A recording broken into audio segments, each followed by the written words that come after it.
Petit récapitulatif, la fois dernière, Bilbo s'était illustré avec les trolls. Hein. Les nains se sont montrés être des nains capables. Voilà. On arrive vers un Bilbo qui essaye de montrer qu'il est capable d'être un cambrioleur. Hein. Vous savez, hein, ce côté très fort hein, de confort et vie de hobbit basique de son côté Bessac, Saquet, et son côté Touk, hein, qui a envie d'aller à l'aventure, etc. C'est ce qui traverse l'histoire, c'est l'évolution de Bilbo et cette dualité côté Bessac, côté Touk. Bref. Ils ont réussi à s'en sortir via les trolls, grâce à Gandalf, et ils continuent leur aventure. Donc, là, ce qui va se passer dans le chapitre 3, c'est qu'ils continuent leur aventure jusqu'à arriver chez les elfes. Et là, les elfes sont un peu spéciaux. C'est pas des elfes comme vous avez l'habitude d'imaginer, en tout cas chez Tolkien. Les elfes sont un petit peu spéciaux. Donc, en passant des trolls un peu burlesques des terres solitaires, hein, vous savez, les terres étaient très très vides, hein, il n'y avait plus d'habitation, c'était vraiment propice pour l'aventure. En passant justement de ces trolls et en arrivant aux elfes d'Imladris, on pourrait s'attendre à passer du ridicule au sublime, et en fait, c'est pas du tout le cas. Si c'était le cas, on serait super déçus, parce que les elfes sont très bizarres. La première rencontre qu'on a avec les elfes, ils sont en train de chanter une chanson avec des paroles comme tralalaire, ha ha ha tralalaire. Et ils sont dans des arbres. Donc, je vais vous lire le passage, que vous ayez le poème dans les oreilles. Donc, il y a des elfes qui sont en train, en fait, d'être dans les arbres. Et voilà ce qu'ils font. « Ohé, que faites-vous? Mais où donc allez-vous? Vos poneys épuisés voudraient être ferrés. Oh, tralalalaire, chantez, chantez notre air. Ohé, que cherchez-vous? Où donc vous rendez-vous? Chez nous, le feu crépite et les miches sont cuites. Oh, trilili-loli, la vallée se réjouit, haha. Ohé, vos barbes folles, messieurs, traînent au sol, et nous, on ne sait trop ce que monsieur Bilbo et Dory et Nori sont venus faire ici, en juin, haha. Ohé, resterez-vous, ou bien partirez-vous? Vos poneys égarés voudraient se reposer. Partir serait folie, rester serait gentil. Rester pour écouter le temps d'une soirée, notre refrain, haha. Voilà, vous avez ça? Et donc, quand vous êtes un lecteur qui connaît le Seigneur des Anneaux, c'est... c'est très bizarre. Hein. Et même des nouveaux lecteurs, soit qui ont vu les films ou qui découvrent ces elfes-là, découvrent des elfes d'une frivolité trop bizarre, quoi. C'est spécial. C'est spécial. En gros, les elfes, ils semblent dénués de toute dignité. Ils chantent des sortes d'absurdités depuis les arbres. Et les propos paraissent vraiment enfantins, là, vraiment le tralalaire, tralililoli, vraiment bizarre. Hein. Et bonjour à ceux qui arrivent. Ils taquinent même les nains à propos des barbes, quoi. Et c'est... En fait, les elfes devaient même, après la chanson, si vous voulez, ils sont même un petit peu... Ils vont taquiner Bilbo sur le fait qu'il est un peu rond, quoi. Et Gandalf est obligé, limite, de leur dire « Mais chut, taisez-vous, les valets ont des oreilles et certains elfes ont des langues trop joyeuses. » Donc vraiment, les elfes semblent ici aussi ridicules que les trolls. Rappelez-vous, Tolkien, dans le chapitre précédent, a vraiment, pour diminuer l'horreur que les trolls étaient, a vraiment essayé de mettre un caractère ridicule aux trolls. Et là, bah, les elfes semblent tout aussi ridicules, mais il n'y a pas d'horreur à cacher ici. Donc ce choix de Tolkien, il paraît un peu déroutant. Parce que, comme je disais, les trolls, le comics, ça adoucit l'horreur des monstres mangeurs d'hommes. Mais pourquoi ces elfes sont donc frivoles? On dirait que ça pour nous empêcher un petit peu de les prendre au sérieux. Mais le narrateur va nous mettre en garde. Parce que vous savez, le narrateur glisse toujours des petites phrases dans le Hobbit pour nous dire que, ici, dans ce cas-ci, le narrateur nous dit que Thorin et ses amis trouvent les elfes agaçants et les trouvent ridicules. Et le narrateur nous prévient que c'est une idée très absurde. Et donc, Tolkien semble nous suggérer que les elfes sont bien plus que ce que l'on pourrait croire au premier abord. Ce qu'on va faire, c'est que pour comprendre un petit peu les elfes, c'est comme le tout premier chapitre du Hobbit, c'est qu'on va faire attention à leur chant. C'est comme ça qu'on avait déjà analysé la nature des nains. Ici, pour la nature des elfes, on va faire la même chose. Voilà. Et on va voir ce que ça va nous révéler. C'est un petit peu normal de faire ce chant aussi chez les elfes parce que c'est précisément le chant qui fait qu'on est dérouté et qu'on n'arrive pas spécialement à prendre les elfes au sérieux. Alors, le narrateur, il anticipe ça en disant justement, en qualifiant le chant de ridicule et en remarquant ensuite au lecteur que c'est une absurdité, j'ose dire que vous le pensez. Mais on va quand même regarder. Bonne soirée. Bonne soirée à ceux qui s'en vont. Le chant des elfes, il paraît simple, alors que celui des nains, lui, est beaucoup plus porteur en fait de choses graves. Hein, vous savez, il parle de la destruction, du trésor, de la montagne solitaire, bref, de leur histoire qui est quand même dramatique. Celui des elfes se compose d'une série décousues de questions simples, avec des affirmations factuelles qui sont elles aussi simples, agrémentées de syllabes un peu absurdes. Voilà. Il commence dans la première partie par un sujet de conversation un peu banal, en demandant aux arrivants ce qu'ils font et où ils vont. C'est vrai que c'est bizarre à première vue, mais en fait, les elfes connaissent déjà les réponses à ces questions. Ils savent déjà bien que la compagnie se dirige vers Imladris. Ils sont pas bêtes en fait. Les remarques plutôt irrespectueuses montrent qu'ils savent qui sont leurs visiteurs. Regardez Bilbo le Hobbit sur son poney, etc. En fait, ils savent beaucoup plus que ce qu'ils laissent prétendre. Et ils savent même sur les nains, et jusqu'à la carte secrète et la clé dans ce chapitre. Et en fait, Bilbo, il s'émerveille du fait que les elfes, ils savent tout savoir de lui. Mais alors, pourquoi est-ce qu'ils posent ces questions stupides en chanson? On pourra se poser la question, mais pourquoi ils font ça? Si on reprend la première strophe, hein, on a deux phrases un petit peu bizarres. C'est les poneys des voyageurs ont besoin d'être ferrés et la rivière coule. Pourquoi est-ce qu'ils vont montrer ça? Pourquoi est-ce qu'ils disent ça? Est-ce que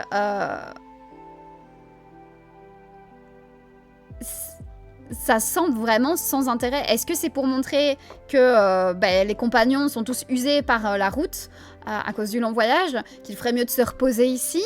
Est-ce que le courant de la rivière, c'est censé leur apporter un flash lumineux Voilà, aucune question. Ouais, c'est un peu ça, Et c'est un peu comme Rumil, exactement. C'est très bizarre, tu vois. Ils sont très à se moquer alors qu'ils savent très bien. Et en fait, je ne sais pas pourquoi ça sort. Et quel sens donner aussi, en fait, à tout le reste. Hein. La syntaxe des vers avec les tralali, tralalaire qui sonnaient comme de simples syllabes rythmées dénuées de sens, en réalité, c'est comme si c'était vraiment principal.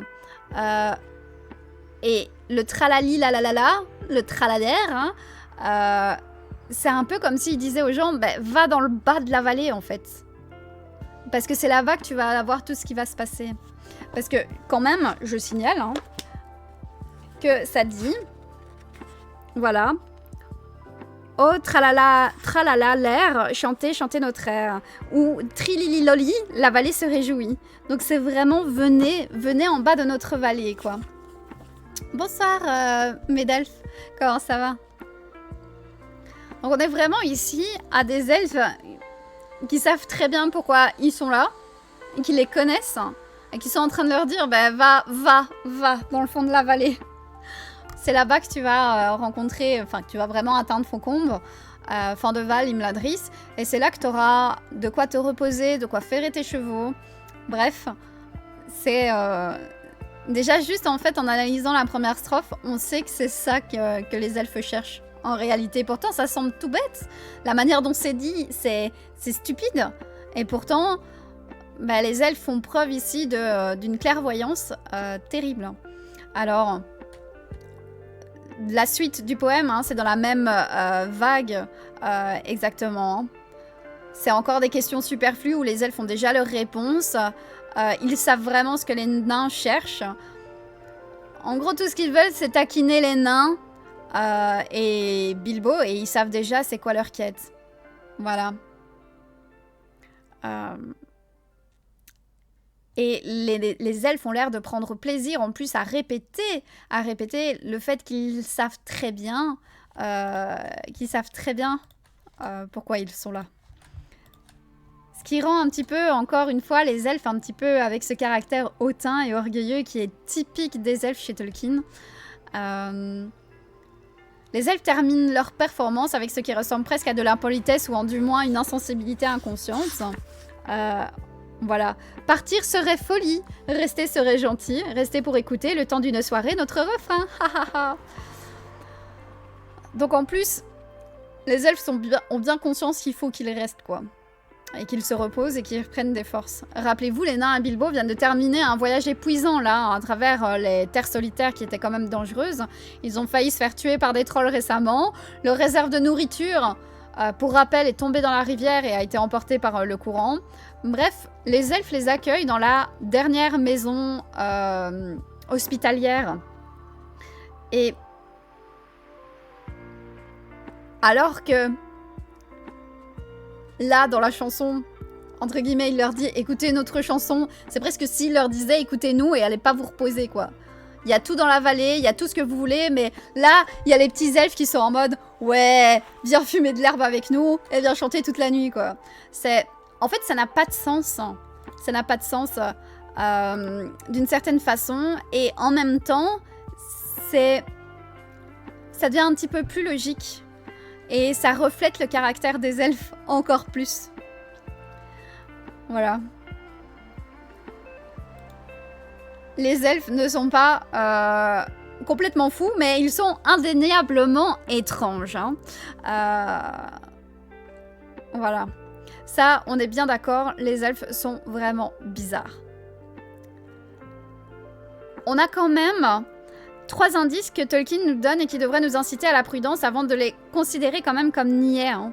La première phrase, c'est la mise en garde du narrateur, hein, qui vous disait que c'était une idée très absurde de considérer les elfes comme étant des idiots.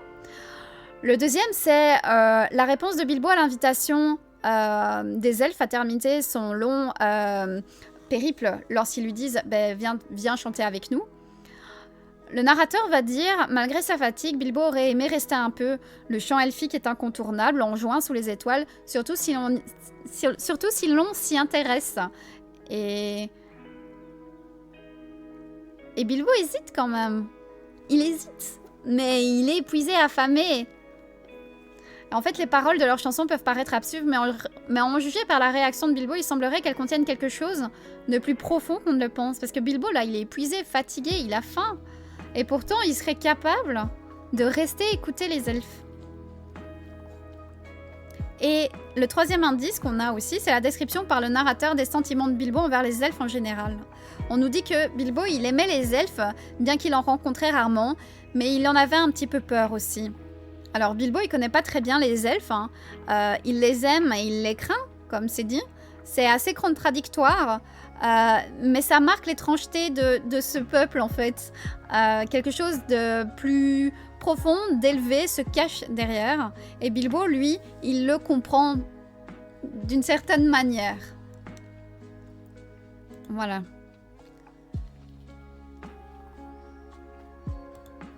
En gros, les elfes continuent de chanter, même après ça. notamment quand la compagnie arrive, les elfes chantent. Quand ils traversent la rivière, ils chantent. Ils prévoient de chanter toute la nuit. Ils continuent de chanter lorsque vient l'heure du départ des aventuriers. En fait, les elfes ont l'air de rire presque aussi fréquemment. Les elfes, ils plaisantent avec les nains et Bilbo, ils les taquinent, ils se moquent d'eux. Et c'est pas juste des moqueurs. Ils rient tout le temps de presque tout. En fait, leurs chants sont généralement qualifiés de joyeux. Et le premier chant est décrit comme un éclat de chant, comme un rire dans les arbres. Et dans la chanson, rappelez-vous, il y a les ha ha ha aussi. En fait, c'est comme si les elfes étaient joyeux et qu'ils prenaient plaisir à tout. Et donc, quand on regarde le chant, qui évolue là au fil de l'analyse, ça prend une tournure différente. Les paroles absurdes sont comme des rires qui sont transformés en musique. Les questions inutiles et taquines comme une plaisanterie soutenue. Et on s'amuse du secret des nains et les affirmations des faits sans lien entre elles et évidentes sont des éléments intéressants dans le chant. Ces moments-là, les elfes s'égarent dans une sorte de joie pure et libre du monde qui les entoure. Tout les enchante. Le cours de la rivière, l'odeur du feu, la cuisson des galettes, les barbes, les poneys des nains, la disparition de l'après-midi dans le crépuscule, le chant incessant des elfes avec le rire fréquent, c'est l'absence de retenue, en fait, dans le plaisir et des choses qu'ils ont autour qui rend tout ça absurde, en fait. Ah oui, c'est très différent. Là, les elfes sont totalement différents. Et si les nains trouvent les elfes insensés, c'est parce que probablement, eux, ils prennent leur quête très au sérieux. Et il y a vraiment une crevasse de 15 000 km entre eux, parce que on est vraiment sur une différence. Thorin avait un ton très lourd et prétentieux. C'est quasiment, il le dit, hein, c'est un moment solennel. Alors que les elfes ici, c'est pas solennel, ils rient. Tout ça, le secret et la solennité des nains sont presque aussi délicieux que l'embonpoint et la domesticité des hobbits, quoi. La gaieté des elfes ne suggère pas qu'ils se tiennent à l'écart du monde quand même, et de ses habitants, qu'ils s'en moquent. Au contraire, en fait, ils sont connectés au monde d'une manière plus profonde et beaucoup plus étrange. Et en fait, ils sont un peuple qui prend plaisir à toutes ses manières et à toutes ses diversités.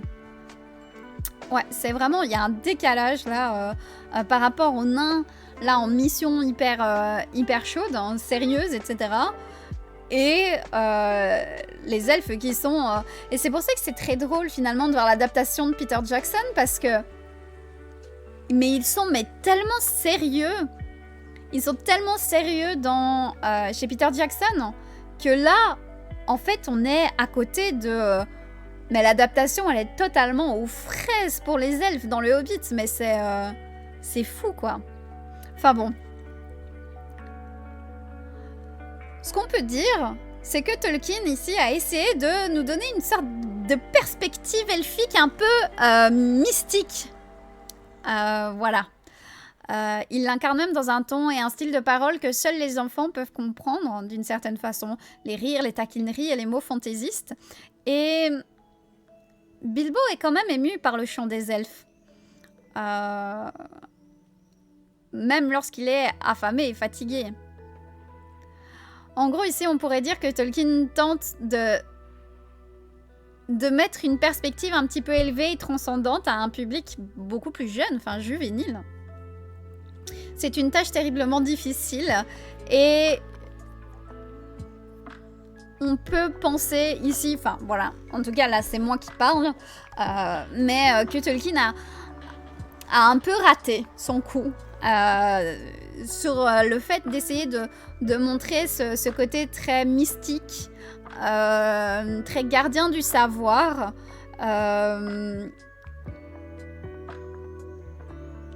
Ça n'est pas forcément ce qu'on retient à la première lecture du Hobbit, quand vous n'avez pas les adaptations dans votre tête, hein, je parle. Hein. Mais quand vous avez juste les livres, les elfes ne semblent pas du tout mystiques, quoi. Alors, il y a aussi un truc très bizarre au début du chapitre. C'est lorsque Bilbo va regarder la vallée, il va dire une remarque hyper surprenante. Il va faire ça sent les elfes.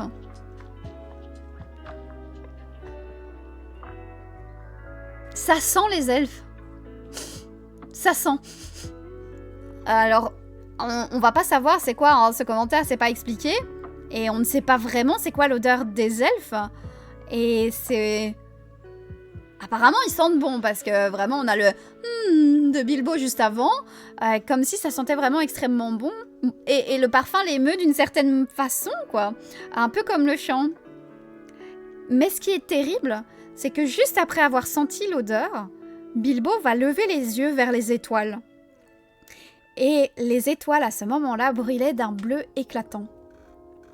C'est comme si l'odeur des elfes avait incité Bilbo à contempler des choses magnifiques et belles, à devenir sensible à la beauté qu'il aurait potentiellement prise pour acquise, en fait.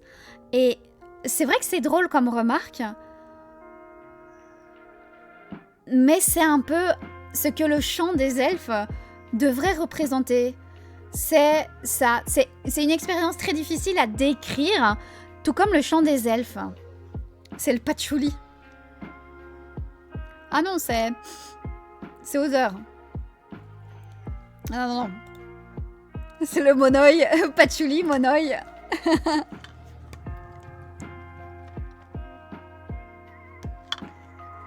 Alors, on a bien sûr d'autres facettes hein, des elfes. Hein. Ils sont bien plus que de joyeux chanteurs hein, qui se délectent du monde autour d'eux. C'est aussi un peuple qui a une longue histoire et une histoire qui est tragique, évidemment. Voilà.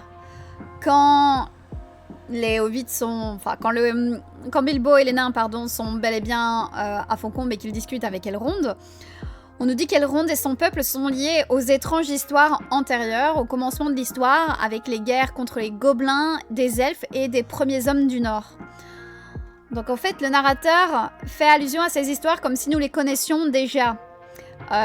Et si vous avez lu le Silmarillion ou que vous vous renseignez un petit peu sur le lore de Tolkien, voilà, vous connaissez les histoires auxquelles il fait référence. Mais rappelez-vous que le Hobbit est publié en 37. Et que même dans les versions révisées du Hobbit qui sont sorties plus tard, le Silmarillion n'avait pas été publié.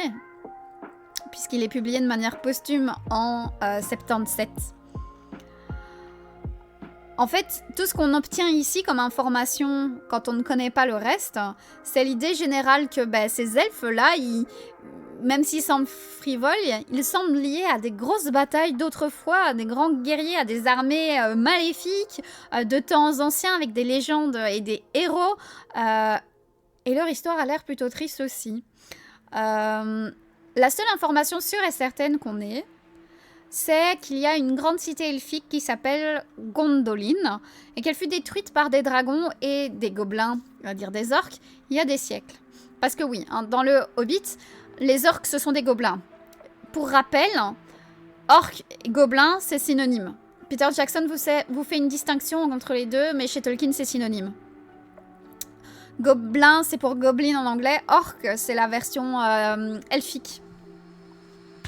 C'est pour ça que, par exemple, Orcrist, hein, l'épée de Thorin, s'appelle le pourfendeur de gobelins.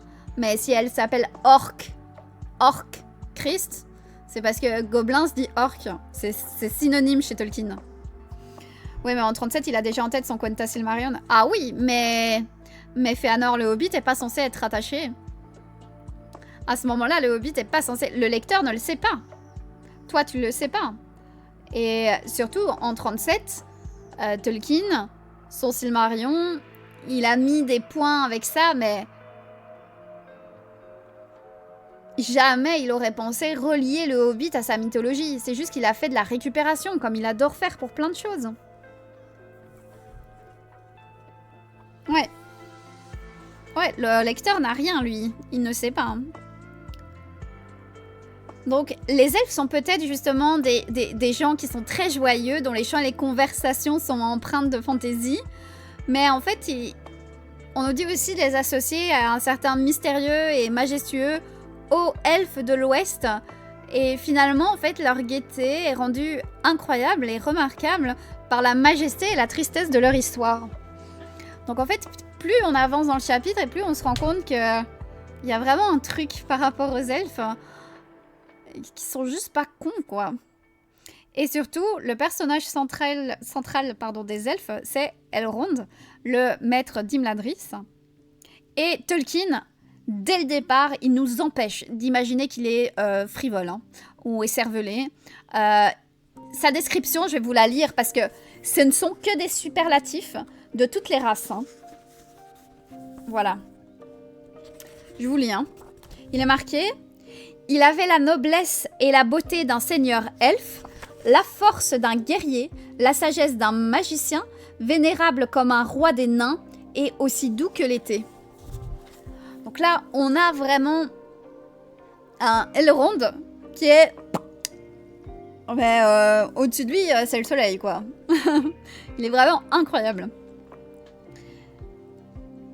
Et en fait, Elrond, il incarne tout ça, la beauté, la force, la puissance et l'autorité. Il incarne toutes ces choses majestueuses chez les elfes. Et en plus, son pouvoir sur les créatures, on va dire maléfiques, est fort, puisqu'il déclare « Aucune créature maléfique n'est entrée dans cette vallée ».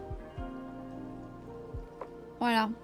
Et donc, tout ça nous permet de comprendre un petit peu pourquoi Bilbo, il a une réaction un peu mitigée par rapport aux elfes. Il a une sorte d'amour pour eux, mais en même temps, il a peur d'eux. Ils sont accueillants et très amicaux, les elfes, rieurs et désireux d'inclure leurs invités dans leurs réjouissances, mais aussi ce sont des êtres anciens, élevés, avec un pouvoir inconnu et une autorité, quand même. Donc c'est pour ça qu'ils sont un peu étranges.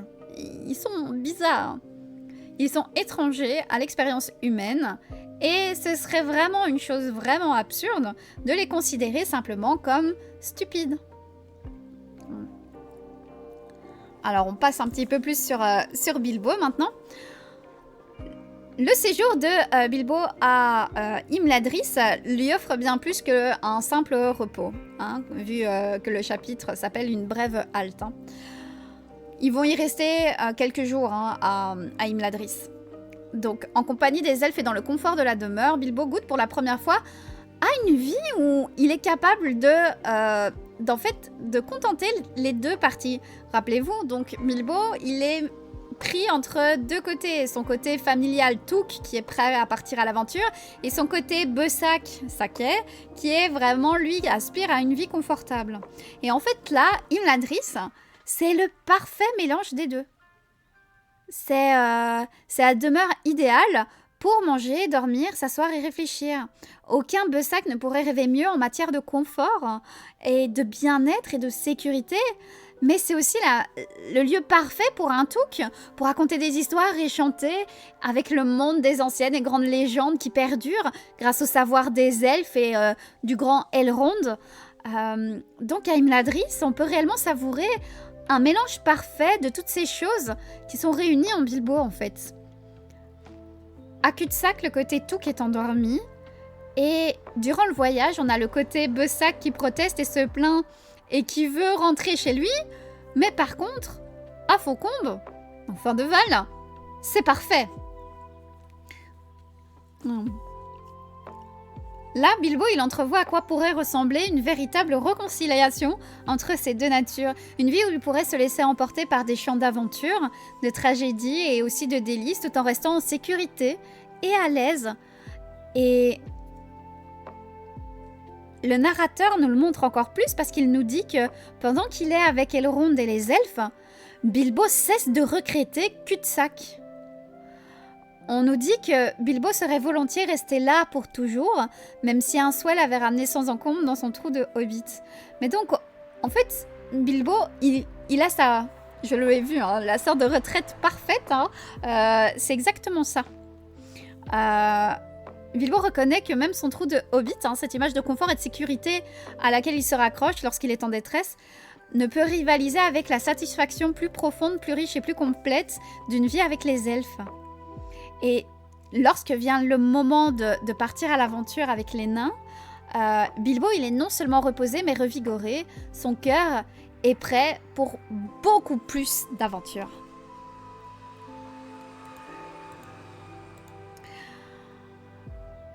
Là, le chapitre 3, il va nous montrer un thème qui est important tout au long du livre. Je ne sais pas si vous l'avez déjà remarqué, mais c'est le facteur chance. La chance extraordinaire de Bilbo et de ses compagnons.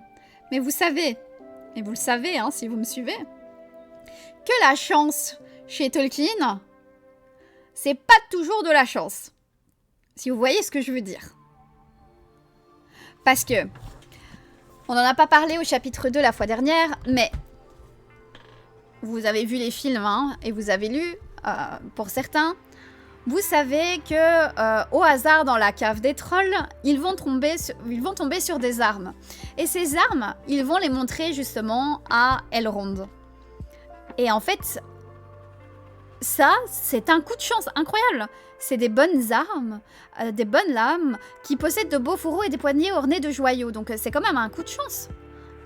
Coup de chance que Bilbo ait réussi son vol, qu'il puisse aller dans la cave des trolls, qu'il tombe sur des lames incroyables. Mais alors, c'est seulement dans le chapitre 3, en fait, qu'on découvre à quel point c'est une chance, mais extraordinaire qu'ils ont eue. Parce que là, c'est pas juste des lames anciennes et puissantes, mais en fait, ce sont des lames qui sont très célèbres. Et l'arme de Thorin et celle de Gandalf portent même des noms. Orcrist et Glamdring. Et surtout, Glamdring, c'est pas n'importe quelle épée. C'est l'épée de l'ancien, du roi de la cité elfique de Gondolin. Bon, pour ceux qui ont lu le Silmarillion, vous savez, c'est Turgon. Turgon, c'est pas n'importe qui. Turgon, c'est l'arrière-grand-père d'Elrond. Au passage, normalement, Elrond, il devrait là dire à Gandalf c'est mon dû, c'est mon héritage, tu me le rends. Mais il le fait pas. mais donc là, en fait, ils sont tombés sur des armes de fous furieux. Ce serait un petit peu comme partir en vacances, quoi, et tomber sur un vestige d'une épée d'Alexandre le Grand, quoi. Pour vous dire. C'est... les probabilités sont totalement minces, et c'est une chance plus qu'extraordinaire qu'ils ont là. Et au cas où on négligerait l'improbabilité du coup de chance, Tolkien il va réaffirmer à quel point la chance sourit à Bilbo et à ses amis, encore plus avec les lettres lunaires qui sont sur la carte. Parce que oui, sur la carte ici, vous le savez, voilà. Vous savez qu'il y a des lettres qui apparaissent ici, des lettres lunaires. Et c'est comme dans les films. Il faut que des conditions soient alignées pour que les lettres se mettent à briller. Donc en fait, Elrond trouve les runes sur la carte.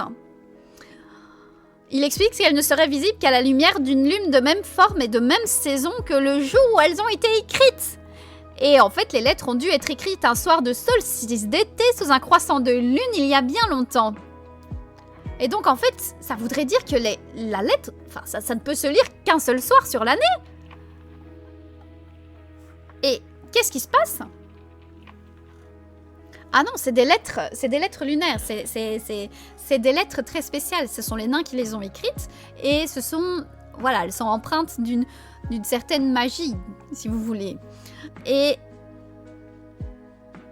il faut absolument que la lune se trouve dans le même jour, dans la même disposition pour pouvoir les lire. Autrement dit, il y a une coïncidence stupéfiante qui font que les nains donnent la carte à Elrond pour qu'il le lise au seul moment de la journée où le message aurait été visible. Alors là, c'est... mais quelle chance, quoi. Et c'est pas une exagération que Tolkien espère que nous ne remarquerons pas et que nous... c'est pas une exagération. Tolkien veut qu'on remarque que c'est une chance incroyable. Le narrateur attire notre attention sur ce point, soulignant qu'il n'y aurait pas eu d'autre occasion de lire les runes avant Dieu sait quand. Donc on pourrait se demander s'il n'y a pas là quelque chose de mystérieux. Voilà, Tolkien n'a pas envie qu'on pense que c'est de la chance comme ça. Il essaye de nous mener tout doucement vers une réflexion en se disant mais putain, ils ont trop de chance. Comment ça se fait?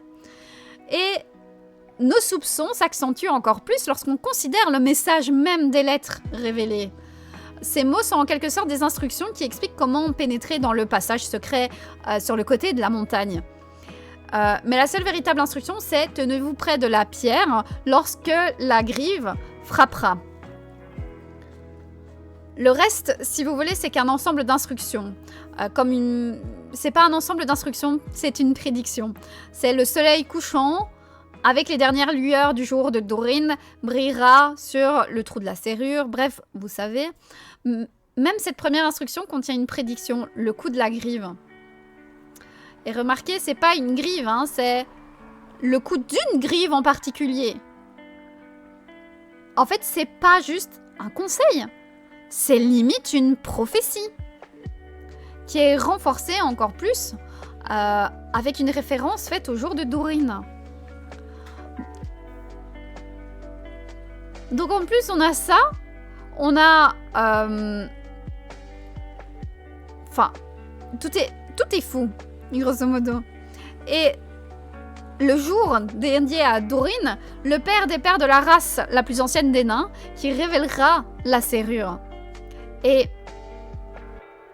c'est ça qui est fou. C'est le hasard pour que ça arrive. Alors, il semblerait que nous ne puissions avoir que deux réactions sensées face à une longue série d'événements improbables. Soit on s'en moque et on trouve l'histoire complètement absurde, soit on commence à soupçonner que l'aventure de Bilbo est orchestrée par une puissance dépassant la magie de Gandalf, ou même la sagesse d'Elrond. Finalement, eux aussi sont devenus l'instrument d'une sorte de prophétie. Parce que, évidemment, c'est Gandalf qui a remis la carte et la clé à Thorin. Et puis, Elrond qui les a présentés à la lune, au bon moment et au bon jour. Et Gandalf lui-même semble avoir l'impression, avoir un pressentiment que quelque chose d'incalculable se trame. Voilà. Et Thorin, d'un coup, il rejette la référence au jour de Dorin sur la carte en disant « Mais cela ne nous aidera pas beaucoup, je le crains car il est difficile de deviner quand un tel moment se reproduira. » Et Gandalf va lui répondre « Cela reste à voir. » Donc en fait, tout doucement, Tolkien attire notre attention sur le fait qu'un but supérieur est à l'œuvre dans les événements qui arrivent dans l'histoire et qui nous incite à soupçonner que l'incroyable chance de Bilbo et Thorin n'est peut-être pas si accidentelle que ça. Et voilà. C'est un petit chapitre, hein. Il est vraiment petit, hein. Mais donc voilà. C'est petite analyse pour petit chapitre. Mais voilà, ça c'est... C'était l'analyse du chapitre 3. Il est minuscule, hein, ce chapitre chez Elrond. Alors sachez que c'est un peu le moral de l'histoire. Hein. Mais c'est en tout cas la morale cachée un petit peu derrière la terre du milieu. Hein. Et coucou Sagittariusa, coucou à tous ceux qui sont là. Sachez que dans la version de 37, quand Tolkien parle des hauts elfes, il parle des gnomes. Finalement qu'il a changé. Mais donc il y a eu des changements dans ce chapitre-là, fait avec la sortie du Seigneur des Anneaux et même des changements après. Mais sachez donc que dans la première version, évidemment, les elfes sont appelés gnomes chez lui en 1937 à la première sortie du Hobbit. Voilà. C'est vrai que l'analyse est un petit peu plus courte. Vraiment, le chapitre est minuscule. Mais bon. Oh, merci.